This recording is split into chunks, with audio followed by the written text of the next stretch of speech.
할렐루야, 찾아가는 설교 오해선 목사입니다. 오늘 우리를 찾아오신 하나님의 말씀은 말라기 1장 10절 말씀입니다. 만군의 여호와가 이르노라, 너희가 내 제단 위에 헛되이 불사르지 못하게 하기 위하여 너희 중에 성전 문을 닫을 자가 있었으면 좋겠도다. 내가 너희를 기뻐하지 아니하며 너희가 손으로 드리는 것을 받지도 아니하리라. 아멘. 하나님의 말씀이었습니다. 자, 말라기서는 구약의 맨 마지막 책이죠. 그 시대는 신약 시대로 넘어가기 전, 그러니까 영적으로 아주 암흑기였던 만큼 말라기 선지자는 여러 타락상들에 대해서 지적합니다.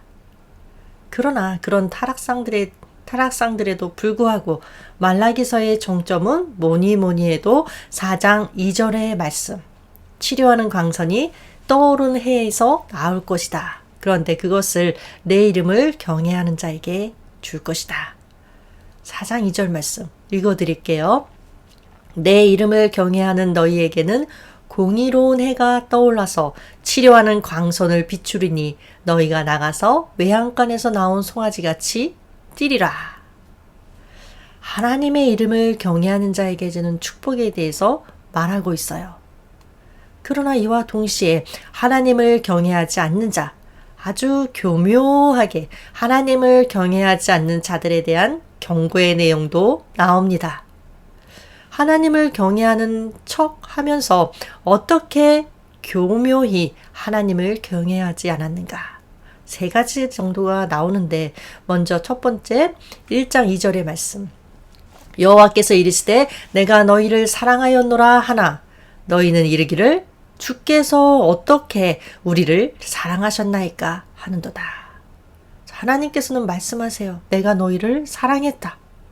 그런데 그 사랑을 받은 자들의 반응, 정말 나를 사랑한 거 맞나? 이런 반응인 거예요. 아니면 또 이런 경우도 있을 수 있어요. 나 사랑하는 거 그게 뭐 어쨌다는 거야. 사랑했든 아니든 관계없어. 나는 내 힘으로 여기까지 온 거야. 라고 생각한다는 거죠. 두 번째는 제사를 드리긴 드리는데 좋은 것은 아껴두고 눈먼 희생 제물을 드렸어요. 말하자면 형식적인 제사를 드린 거예요. 그리고 3번째는 하나님의 것을 도둑질했다고 합니다.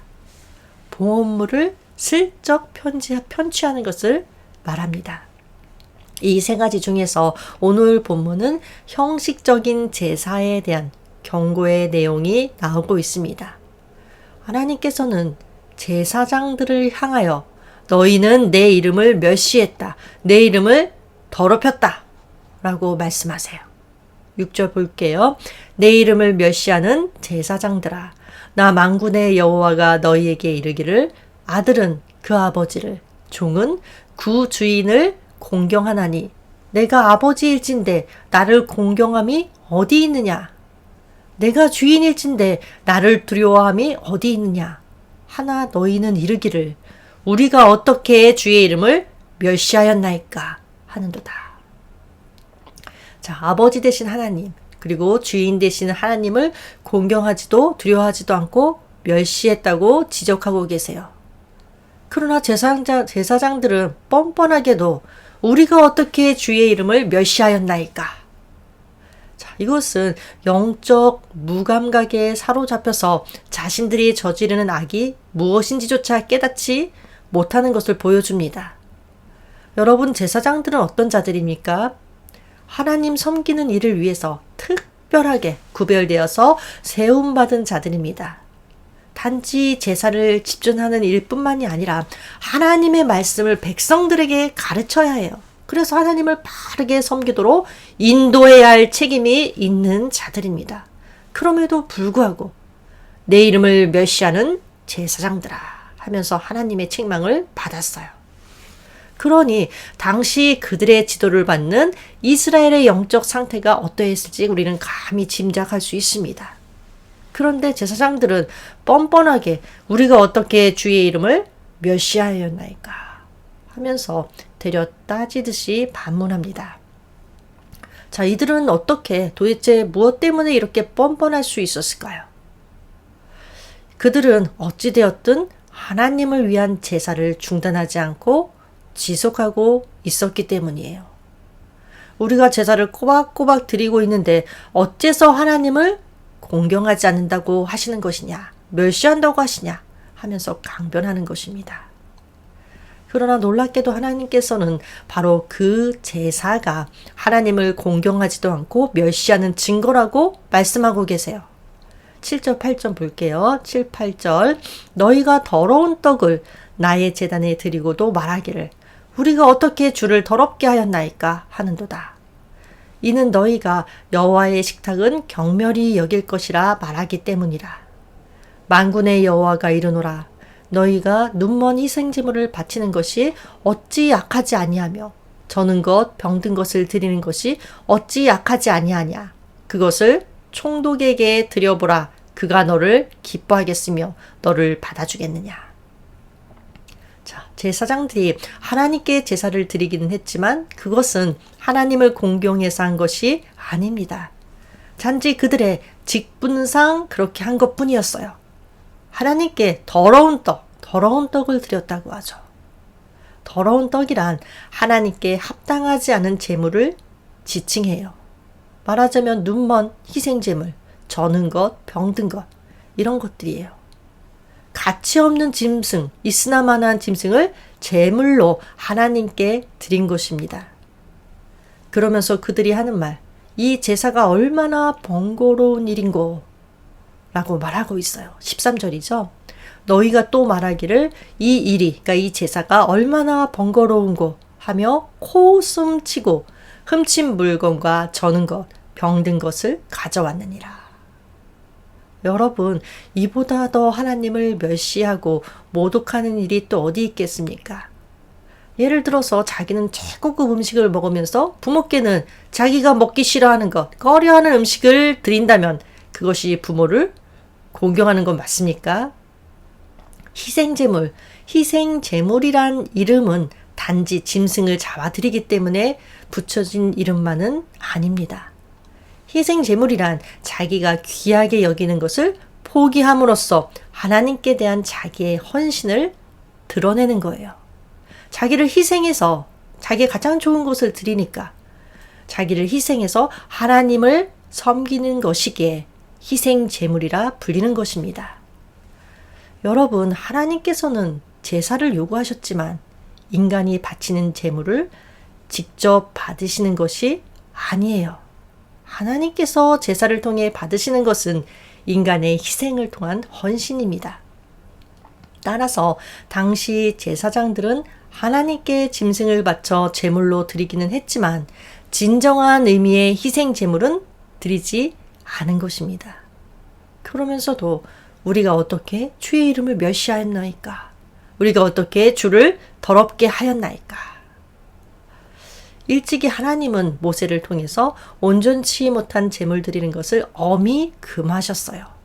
그런데도 말라기 시대의 제사장들은 이 말씀을 완전히 짓밟은 것입니다. 근데 여러분, 여기서 한 가지 유념해야 할 것이 있어요. 제사장들이 하나님께 온전치 못한 부정한 제물을 드린 것은 그들이 백성들이 가져온 좋은 제물을 빼돌리고 대신 부정한 제물로 드린 것이 아니에요. 제사장들은 다만 백성들이 가져온 부정한 제물을 물리치지 않고 그냥 받아들였을 뿐입니다. 부정한 제물을 마땅히 물리치고 백성을 책망해야 할 그 제사장들이 왜 그대로 받아주었을까요? 만약 그 부정한 제물을 받지 않는다면 백성들이 아예 제사를 드리지 않게 될 거예요. 그렇게 되면 제물로 생계를 이어가는 자신들의 생계가 어떻게 될까요? 위협받을 거예요. 그래서 그냥 부정한 제물을 받아준 것입니다. 그리고 그것이 간행이 되다 보니까 그것이 하나님을 멸시하는 잘못인지조차 깨닫지 못하게 된 것입니다. 이는 오늘날 우리들에게도 시사하는 바가 큽니다. 입으로는 하나님을 공경하고 형식적인 면에서는 하나님을 경외하지만 실제로는 하나님을 공경하지도 않고 두려워하지도 않는 사람들이 있어요. 어떤 자들이 그러한 자들일까요? 바로 하나님의 말씀에 순종하지 않는 자들입니다. 입을 열면 하나님의 이름을 부르고 주일이 되면 교회를 찾아 예배를 드리고 예물도 드리지만 하나님 말씀에는 순종하지 않는다는 거예요. 교회 밖에만 나가면 말씀은 새까맣게 잊어버려요. 아니, 잊어버리는 것이 아니라 세상에서 내가 말씀대로 살면 나는 손해를 봐. 그렇게 살 수는 없어. 하면서 자기 뜻에 따라 뻔뻔하게 사는 것입니다. 세상 사람들과 조금도 다를 바 없이 악하고 거짓된 삶, 자기만 아는 이기적인 삶을 살아갑니다. 심지어 어떤 사람들은 자신이 기독교인임을 내세워서 다른 사람들을 속이고 사기치기도 합니다. 그러면서도 자기는 교회 안에 속해 있고 예배를 드리고 있으니 죄사함을 받았다고 외쳐댑니다. 여러분 어떻습니까? 이는 참으로 하나님을 멸시하고 모독하는 행위 아닐까요? 하나님은 우리에게 구약시대처럼 짐승을 잡아 제물로 드리라고 하지 않으셨어요. 대신 나 자신을 거룩한 산제물로 드리라고 말씀하셨어요. 로마서 12장 1절 말씀이죠. 형제들아 내가 하나님의 모든 자비하심으로 너희를 권하노니 너희 몸을 하나님이 기뻐하시는 거룩한 산 제물로 드리라. 이는 너희가 드릴 영적 예배니라. 너희 몸을, 다시 말하면 우리가 몸을 가지고 하는 모든 일상의 삶을 하나님이 기뻐하시는 거룩한 산 제물로 올려 드려야 한다는 것입니다. 짐승을 잡아 죽여서 희생 제물로 드렸던 구약 시대와는 달리 우리는 세상과는 구별된 거룩한 삶, 그 거룩한 삶이 제물, 산 제물이 됩니다. 따라서 하나님께서는 말씀에 순종하는 삶을 가장 온전하고 아름다운 제물로 여기세요. 교회에서 예배 하나도 안 빠지고 많은 헌신 봉사하고 또 헌금 많이 해서 교회 안에서는 존경받는다 할지라도 교회 밖에서, 즉 사회 속에서 남한테 원망 듣는 일을 하고 자신만 하는 이기적인 자라면 하나님을 공경하고 경외하는 자라고 할 수 없습니다. 여러분, 우리는 교회 안에서보다 밖에서 더 많은 시간을 보내고 사람들과 어우러져 더불어 살아갑니다. 우리 예수님께서는 가장 작은 자에게 한 것이 곧 내게 한 것이라고 말씀하셨어요. 이 말은 결국 우리의 소소한 일상의 삶이 주님 앞에 예배로 올려져야 한다는 것입니다. 이 일상의 예배가 멸시된다면 거룩한 산 제물이 아니라 오히려 더럽고 냄새나는 죄악 덩어리를 하나님께 바치는 것입니다. 그렇다면 아무리 많은 경건의 모양이 있다 할지라도 그런 자 하나님께서 받아주실까요? 자, 8절 하반절을 보면 하나님 말씀하세요. 그것을 총독에게 드려보라. 그가 너를 기뻐하겠으며 너를 받아주겠느냐. 말 그대로 하나님께 드리는 온전치 못한 짐승들을 총독에게 조공이나 세금으로 드려봐라. 그러면 총독이 과연 그것을 받아주겠는가? 총독은 결코 이를 받으려 하지 않을 것입니다. 받지 않는 정도가 아니라 자신의 권위를 업신여기는 것으로 단죄하고 그에 상응하는 형벌을 내릴 것이 뻔합니다. 그런데 당시 제사장들과 이스라엘 백성들은 온 세상을 통치하시는 절대 주권자이신 하나님께 아무렇지도 않게 그런 것을 바쳤어요. 왜 그랬을까요? 그들의 총독은 자신들의 눈앞에 보였지만 하나님은 눈에 보이지 않았기 때문입니다. 그처럼 불경한 일을 서슴없이 행한 것입니다. 그런 자들에게 하나님께서 하시는 말씀, 9절 말씀. 너희는 나 하나님께 은혜를 구하면서 우리를 불쌍히 여기소서 하여 보라. 너희가 이같이 행하였으니 내가 너희 중 하나인들 받겠느냐. 불쌍히 여겨달라고 애원하며 기도해도 듣지 않겠다는 말씀이에요. 하나님께서는 기도하는 자들의 기도를 들으실 것이라고 성경에서 거듭 많이 약속하셨어요. 그러나 동시에 오늘 본문처럼 기도를 듣지 않으시고 응답하지 않겠다고도 말씀하고 계세요. 그럼 어떤 자들의 기도를 안 들으시는가? 믿노라 하더라도 그렇게 말해도 하나님을 하나님으로 여기지 않는 자의 기도는 듣지 않으세요. 그뿐 아니라 심지어 뭐라고까지 하시나? 10절 말씀이죠. 만군의 여호와가 이르노라. 너희가 내 제단 위에 헛되이 불사르지 못하게 하기 위하여 너희 중에 성전문을 닫을 자가 있었으면 좋겠도다. 내가 너희를 기뻐하지 아니하며 너희가 손으로 드리는 것을 받지도 아니하리라. 여러분, 성전이란 무엇인가요? 성전이란 하나님이 거하시는 곳을 말해요. 그런데 성전문을 닫을 자가 있었으면 좋겠다. 이것을 신약시대에 사는 우리에게 적용해 볼게요. 구약시대에는 성전이 건물로 존재했어요. 그러나 신약시대로 넘어오면서 달라지죠. 사도행전 7장 49절을 보면 하나님은 사람이 지은 건물에 거하시는 것이 아니라고 합니다. 주께서 이르시되 하늘은 나의 보좌요 땅은 나의 발등상이니 너희가 나를 위하여 무슨 집을 짓겠으며 나의 안식할 처소가 어디냐. 그러시면서 또 하시는 말씀 고린도전서 3장 16절 너희는 너희가 하나님의 성전인 것과 하나님의 성령이 너희 안에 계시는 것을 알지 못하느냐.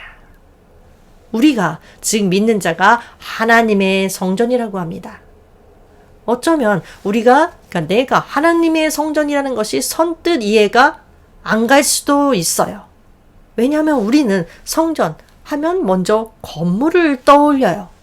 그러나 성령이 내 안에 거하신다는 것을 알면 내가 성전이라는 것을 금방 이해할 수 있어요. 고린도전서 6장 19절 말씀이죠. 너희 몸은 너희가 하나님으로부터 받은 바 너희 가운데 계신 성령의 전인 줄을 알지 못하느냐. 내가 곧 성전, 건물이 아닌 움직이는 성전이라는 것입니다. 그런데 성전문을 닫았으면 좋겠다. 그 성전을 멸하시겠다는 것입니다. 고린도전서 3장 17절 누구든지 하나님의 성전을 더럽히면 하나님이 그 사람을 멸하시리라. 하나님의 성전은 거룩하니 너희도 그러하니라.